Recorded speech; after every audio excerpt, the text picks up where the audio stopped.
इस्लामी जमहूरिया पाकिस्तान से मैं हूं वकार बगार और आप देख रहे हैं मेरा फेसबुक और यूट्यूब चैनल। सैलाब और जलजलों से निपटने के बाद वाइपर जो है समुद्री तूफान इस वक्त कराची को अपनी लेपट में ले चुका है। ठट्ठा का बंद टूट चुका है, पानी रहायशी इलाकों में दाखिल हो चुका है और कुछ लम्हात के लिए सोचेंगे ये जो पानी इस वक्त ठट्ठा के बंद से दाखिल हो रहा है मजीद बंद टूट जाए जो कि इंतहाई कमजोर है। खुदा न खास्ता ये बंद टूट जाए और ये पानी सड़कों से होता हुआ घरों, प्लाजों और बिल्डिंग्स में दाखिल हो जाए तो हम क्या करेंगे। इस वक्त पाकिस्तान आर्मी के, बहरिया के, फिजाइया के दस्ते जो है वो तैयार हैं और नेवी के इस वक्त दस्ते फ्रंट लाइन पर भेज दिए गए हैं। समुद्र से निपटने के लिए नौजवानों को तैयार किया गया है और 64,000 लोगों को वहां से इनखला किया गया है। अब ये तूफान की एक कैफियत है और इमरजेंसी नाफज कर दी गई है। दस्ते जो है वो अलर्ट पे सामने आ चुके हैं। एयरपोर्ट पर अलर्ट जो है वो जारी कर दिया गया है और उसके अलावा एनडीएमए की तरफ से, नेशनल डिजास्टर मैनेजमेंट की तरफ से भी जो है पूरे मुल्क में अलर्ट जारी कर दिए गए हैं। तूफान का खदशा है और शदीद तरीन बारिशों का भी खदशा है। जबकि दूसरी जानब इस्लामाबाद में स्पेशल सेल भी कायम कर दिया गया है और कराची में हालात यह है कि कराची, ठट्ठा, सजावल के इलाके जो है वो शदीद तरीन मुतासर हो रहे हैं और केटी बंदर का जो इलाका है वो तो तबाही के दाने पर खड़ा है। जबकि इस वक्त कार्रवाइयां जारी हैं।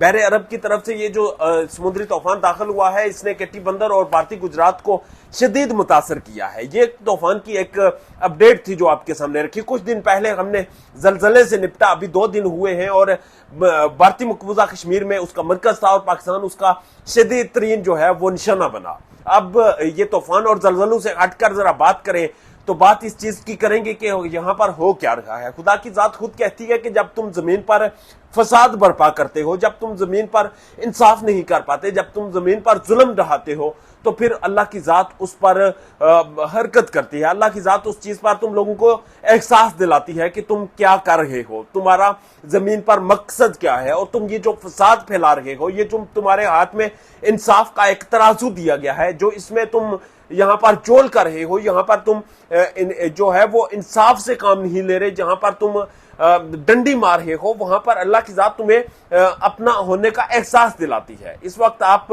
भारत और पाकिस्तान दोनों ममालिक शदीद तरीन इस तूफान के और इस जलजले की रेंज में है। जलजला कुछ दिन पहले आया और तूफान ने इस वक्त इनकी दोनों दीवार हिला के रख दिए। तो सवाल ये पैदा होता है कि ये तूफान आते क्यों हैं, ये जलजले आते क्यों हैं। आप शुरू करें भारतीय मकबूजा कश्मीर के वैली के इलाके से, जहां पर मासूम बच्चियों को गन पॉइंट पर रेप का निशाना बनाया जाता है, जहां पर लोगों की आंखों में पैलेट गन से हमले किए जाते हैं, जहां पर हिजाब पहनने पर औरतों को तशद्दुद का निशाना बनाया जाता है और जहां पर माओ के सामने उनके जवान बेटों को कत्ल किया जाता है। और वहां से होते हुए आप इस्लामी जमहूरिया पाकिस्तान में दाखिल हों और इस्लामी जमहूरिया पाकिस्तान के हालात सियासी अदम इस्तेकाम की वजह से जो बिगड़ चुके हैं और जहां पर एक 14 जमाती इत्तेहाद की एक मखलूत गवर्नमेंट है जो कि फस्तायत की बदतरीन मिसाल है, उस गवर्नमेंट का आप हाल देख लें कि वहां पर वो खवातीन और बच्चों को टारगेट करते हैं। वो सियासी वाबस्तगियां तब्दील करवाने के लिए घरों में खवातीन को उठाते हैं, माओ और बहनों को इज्जतों को पामाल करते हैं। और पाकिस्तान की सबसे मकबूल सियासी जमात पाकिस्तान तहरीक इंसाफ के सरबराह ये कह चुके हैं कि उनकी खवातीन के साथ जेल में जिनसी ज्यादतियां की जाती है, इंसानियत के हकूक जो है वो पामाल किए जाते हैं। और लतीफ खोसा पाकिस्तान पीपल्स पार्टी जो कि इस वक्त हुकूमती इत्तेहादी जमात है और जिनके वजीर खारजा इस वक्त पाकिस्तान पीपल्स पार्टी के हैं, उनके लतीफ खोसा ये चीज कह चुके हैं कि शीरी मजारी की बेटी की बरहना तस्वीर शीरी मजारी को दिखाकर उनकी सियासी वाबस्तगियां तब्दील करवाई गई हैं।